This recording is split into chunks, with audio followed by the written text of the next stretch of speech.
ఒక సంవత్సరం నుంచి నోటిఫికేషన్ కోసం ప్రిపేర్ అవుతున్నాం. మేము ఎస్సీ బైఫర్కేషన్ రాకముందు ఒక 10 days ముందు మా నోటిఫికేషన్ రావాలి. అదే కాంగ్రెస్ గవర్నమెంట్ వచ్చాక రిలీజ్ చేయాల్సిన ఫస్ట్ నోటిఫికేషన్ అదే.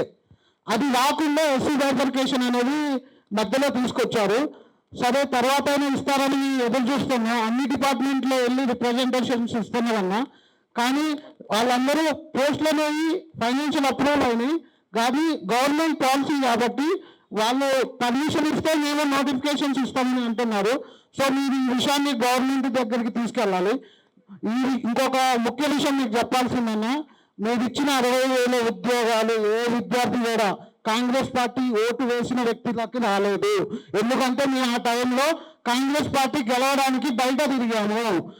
రాకుండా కూర్చున్న వ్యక్తులకి జాబ్ నోటిఫికేషన్కి ఈరోజు మీరు నియామక పత్రాలు ఇచ్చారనేది బాగా గుర్తుపెట్టుకోవాల్సిన విషయం. మీకు ఆపన్యాస్తాన్ని ఇచ్చిన ఈ విద్యార్థులకి ఉద్యోగాలు అయితే రాలేదన్నా, దీన్ని మీరు గుర్తుపెట్టుకోవాల్సింది తెలియజేస్తున్నాను. Okay, thank you. ఇంకో విషయం ఉన్నా, మాకు ఉద్యోగాలు ఈ ఆగస్టులో ఏదో ఒక గుడ్ న్యూస్ చెప్పాలి.